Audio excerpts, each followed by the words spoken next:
Today we're working on the dual edge ruler from HandiQuilter. Make sure that you have the ruler foot attachment on your machine or your needle will hit your ruler will break, your machine will break, and so will your heart. So make sure that you have your required setup. I'm using the HandiQuilter Capri. It's a sit down long arm machine. And right now I'm using just the straight edge of this dual edge ruler. I'm making a nice triangle. There's really great grids on this. You can see that we have our 1/4 inch marks on that 90-degree angle and then some darker lines on that diagonal. So this gets us at that consistent triangle shape every time.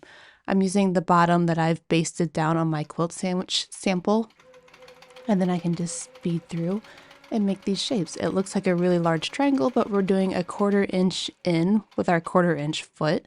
Makes it a little bit smaller.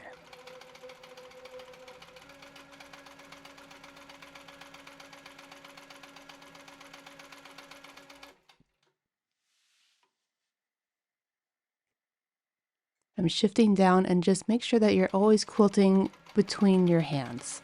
Don't go twisting your fabric or letting it wander off. I'm using a gentle pressure against that ruler and guiding it to each corner. So I have those triangles in place, and now I'm going to fill them with this design on the other side. So we've got this scallop shape, and it comes to this really cool point on the edge, and we're going to utilize that to fill in that triangle. So guiding here, I'm stopping right at the top, giving myself some anchor stitches so I know that I'm right where I'm in place, and then I gently go down the other side. This is a really nice, smooth ruler and easy to guide. So then I'm going to use that straight edge to travel across to where I think the next set of squiggles is going to go. I was over a little bit, backtracked a little. I don't mind the thread buildup on mine. And there is the next line. Oh, so cool. It reminds me of like a picture frame design. You could use this in the corner of your quilts or all over on the border. And now I'm just doing one more straight edge, and I'm able to line up the curvy side inside this ruler and use those lines again on the diagonal and make a smaller triangle at the bottom.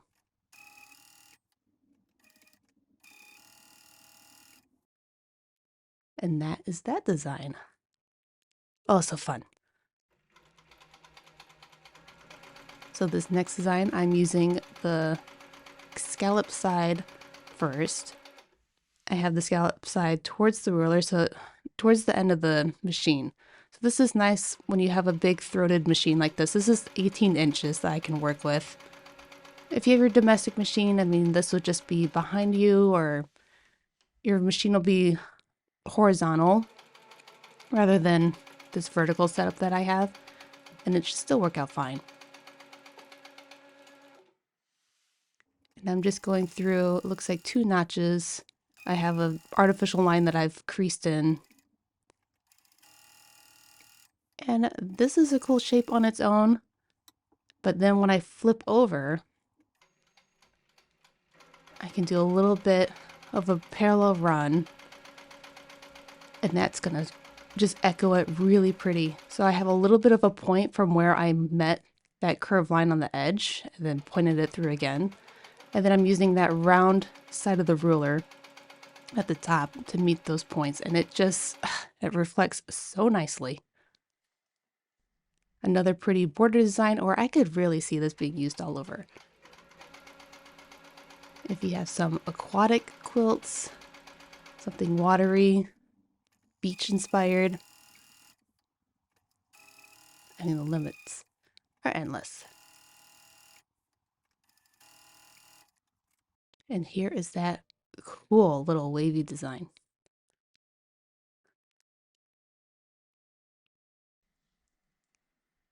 So I'm using my Hera marker tool to just give me a guideline on where a straight line might be.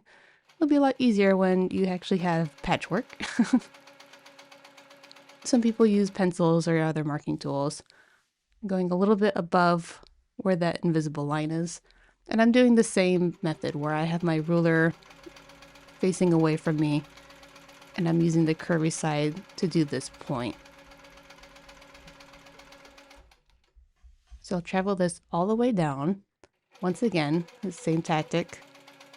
You can make this as large as you want with adding more scallops, but I'm just having like 2 tiers, I think. That's what I'm fitting in here. It's very dynamic with whatever size you have to work with.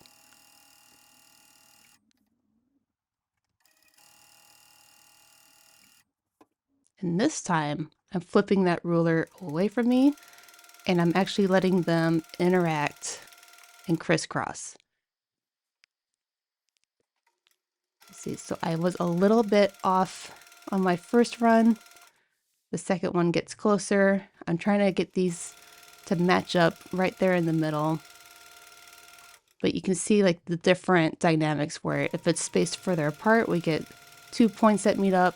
And then towards the end, I get them really butted up and I have a nice circle that gets created from that interaction. So here you see it getting smaller and then that circle one. Oh, that's a cool one. And then here's the fourth and final design. We just have our scallops on the edge and there's echo lines on this ruler. It's a nice big ruler. You can get a lot of waves out of it.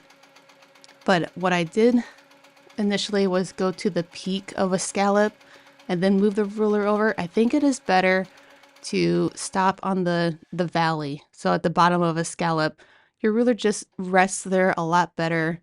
And then as you shift over, it's easier to match that up. So I can just continue my way. This is a really fast one.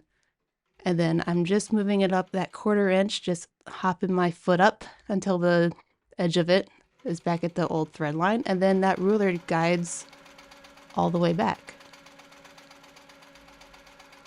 So with quilting from left to right, that is ideal for your machine. It works really well with that setup on how the needle and the bobbin are set up.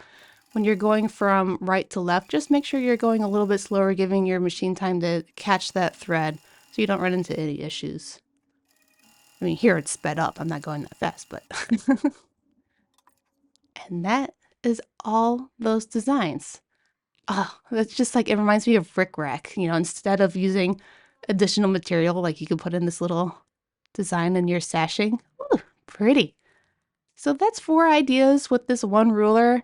I had a lot of fun practicing it, and I hope you enjoy and give it a try. This is the start of a new series, so if you want to check out that playlist or subscribe for more videos, go ahead and do that option.